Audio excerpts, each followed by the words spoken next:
देश में digital India को बढ़ावा दिया गया। अब हर कोई जेब में पैसा रखने के बजाय फोन पर या पेटीएम रख रहा है और कहीं भी बड़ी आसानी से मोबाइल के जरिए मिनटों में पैसे ट्रांसफर कर देता है।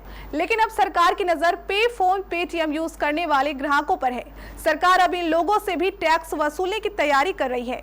1 अप्रैल से नए नियम भी लागू हो जाएंगे। क्या है सरकार का नया नियम और कितना देना होगा टैक्स? देखिए पूरी जानकारी इस रिपोर्ट में।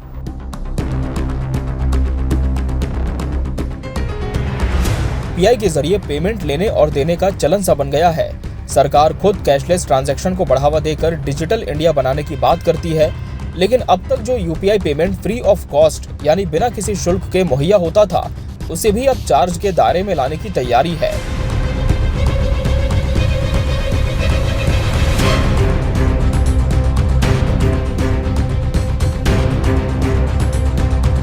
एक 140 करोड़ की जनसंख्या में आज करोड़ों लोग यूपीआई के यूजर हैं। हर किसी के फोन में ऑनलाइन ट्रांजैक्शन ऐप्स मौजूद हैं। इसका लेन देन अब तक काफी सुगम और मुफ्त होता था, लेकिन अब ऐसा नहीं होगा। आपको यूपीआई ट्रांजैक्शन करने के लिए अपनी जेब और ढीली करनी होगी।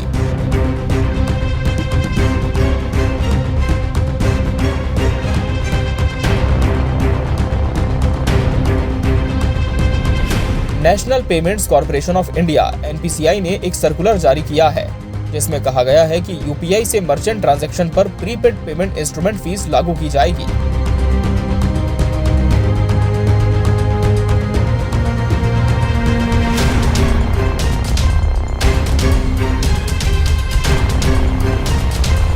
इस नोटिफिकेशन के मुताबिक अगर कोई व्यक्ति प्रीपेड पेमेंट इंस्ट्रूमेंट जैसे मोबाइल वॉलेट के जरिए व्यापारियों को 2000 रुपए से ज्यादा के पैसों का ट्रांसफर करता है, तो ऐसी कंडीशन में अब इंटरचेंज फीस देनी होगी। ध्यान देने वाली बात यह है कि पीपीआई के अंतर्गत कार्ड और वॉलेट आते हैं।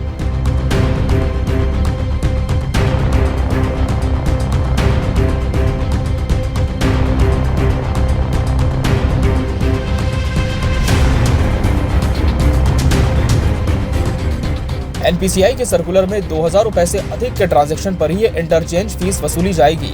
ये फीस आमतौर पर 2000 रुपए से ज्यादा की राशि का कुल 1.1% होगी। आपको बता दें कि एनपीसीआई ने अलग अलग क्षेत्र के लिए अलग अलग इंटरचेंज फीस तय की है।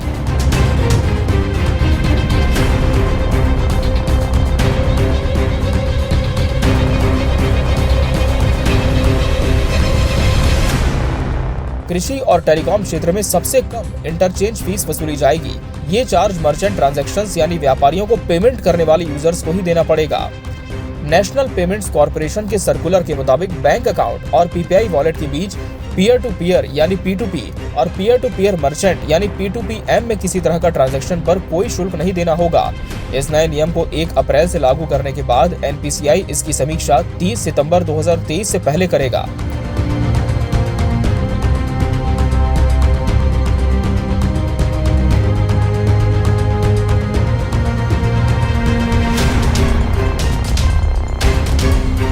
बहरहाल यूजर्स को यह फैसला रास नहीं आ रहा है, क्योंकि डिजिटल इंडिया का कॉन्सेप्ट ही कैश और कॉस्ट कटिंग के लिए लाया गया था।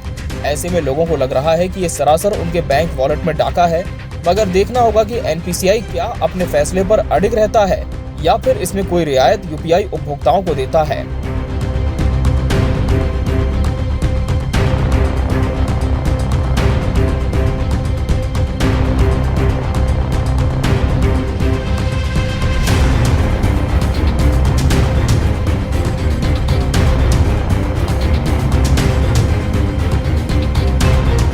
Bureau report, KBC news.